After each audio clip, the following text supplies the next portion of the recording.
আসসালামু আলাইকুম। সবাই কেমন আছেন? আশা করি খুব ভালো আছেন। আমরাও খুব ভালো আছি।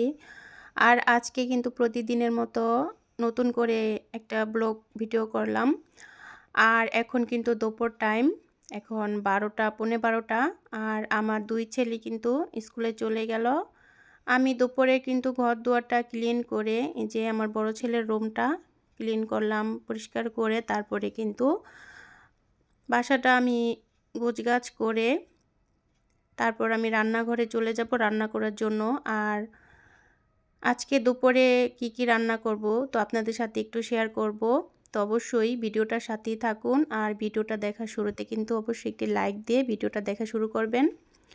তো আমার বন্ধুরা তো যে বন্ধুরা সুন্দর, সুন্দর কমেন্টস করেন, ভিডিও দেখেন সকলকেই অভিনন্দন আর তাদের জন্য দোয়া ও ভালোবাসা। আর এই তো এখানে আমি এই যে মাছ রান্না করব, শিং মাছ। তাই চুলাটা বিসমিল্লাহ বলে শুরু করে দিলাম, চুলাটা অন করে দিলাম। আর এই তো আমি এখানে আজকে আলু ভাজি করব আর দেশি শিং মাছ আর কই মাছ রান্না করব। আর আলু ভাজিটা কিন্তু আমি পেঁয়াজ আর শুকনা মরিচটা তেলে দিয়ে তারপর কিন্তু আমি এখানে দিয়ে দিলাম। আর আজকে আমি টমেটো আর বেশি করে কাঁচামরিচ দিয়ে কিন্তু ঝাল ঝাল করে আলু ভাজিটা রান্না করব। আর এখানে আমি এই যে আলু ভাজিটা দিয়ে তারপরে কিন্তু একটু লবণ দিয়ে দিলাম। নেড়েচেড়ে ভালো করে মিশিয়ে তারপর ঢেকে দেব সিদ্ধ হওয়ার জন্য। আর এই চুলায় ভাত বসিয়ে দিলাম। আর এই যে আমি কিন্তু অনেকগুলো কাঁচামরিচ দিয়ে দিলাম। আর এইভাবে কাঁচামরিচ দিয়ে ঝাল ঝাল ভাজি খেতে কিন্তু অসাধারণ লাগে। আর এই যে এখানে কিন্তু দেশি ফ্রেশ ধনিয়া পাতা ছিল, আমার আম্মু দিয়ে গেছে আমাদের জায়গার থেকে। তো আলহামদুলিল্লাহ সেগুলো দিয়ে আজকে রান্না করব। আর এদিকে কিন্তু আমি দুটো টমেটো দিয়ে দিলাম আলু ভাজিতে। আর টমেটো দেওয়াতে কিন্তু আলু ভাজির স্বাদটা অনেকটাই বেড়ে গিয়েছে আলহামদুলিল্লাহ। তো এভাবে কিন্তু একবার অবশ্যই ট্রাই করে দেখবেন আলু ভাজির মধ্যে টমেটো দিয়ে ভাজি করলে। আর এই যে টমেটোগুলো কিন্তু অনেকটাই ভাজির সাথে মিশে গেছে। আর ভাজিটা কিন্তু আমি আরও ভাজা ভাজা করব, তারপর ধনিয়া পাতা দিয়ে নামিয়ে নেব।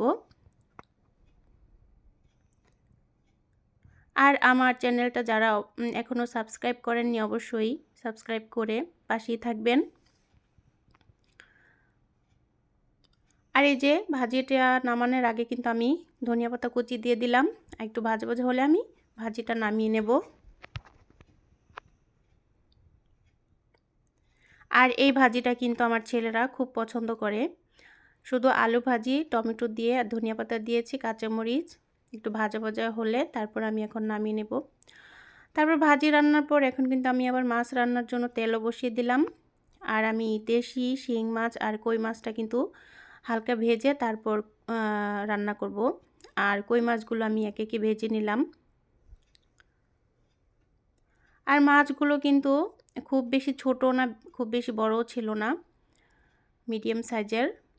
তো আমি এগুলো কিন্তু ভালো করে ভেজে নিলাম। আর কই মাছগুলো ভাজা শেষ, এখন আমি শিং মাছগুলো ভেজে নেব।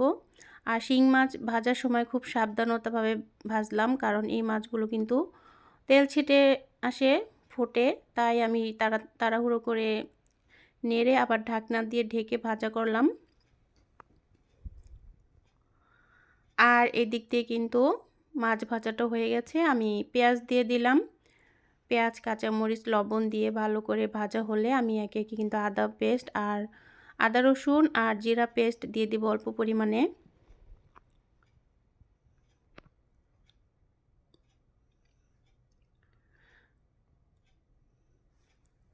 তারপরে যে এখানে কিন্তু আমি আদা বাটা, রসুন বাটা আর জিরা বাটা দিয়ে দিলাম। এটা ভালো করে তেলে কষিয়ে আমি এখন মশলা দিয়ে দিব অল্প পরিমাণে, যেহেতু দেশি মাছ আর অল্প পরিমাণে দিয়েছি, যেহেতু টমেটোতে কিন্তু আবার কালার হয়।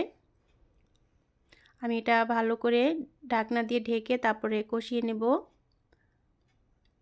আর এই যে মশলাটা কিন্তু অনেকটাই কষানো হয়ে গেছে, তারপর অল্প পরিমাণে ঝোলের জন্য পানি দিয়ে দেব। আর মাছটা কিন্তু আমি আজকে অনেকটাই ঝোল শুকিয়ে ভুনা করব।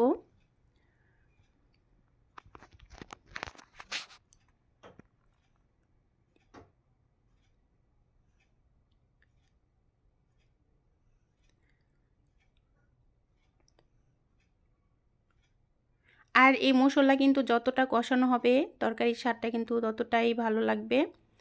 তারপরে এই যে পানি দিয়ে দিলাম ঝোলের জন্য।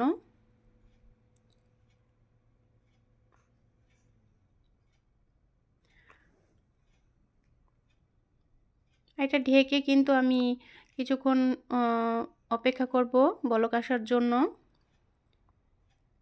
বলক এসে গেছে, এখন কিন্তু আমি মাছগুলো দিয়ে দিব, ভাজা মাছগুলো।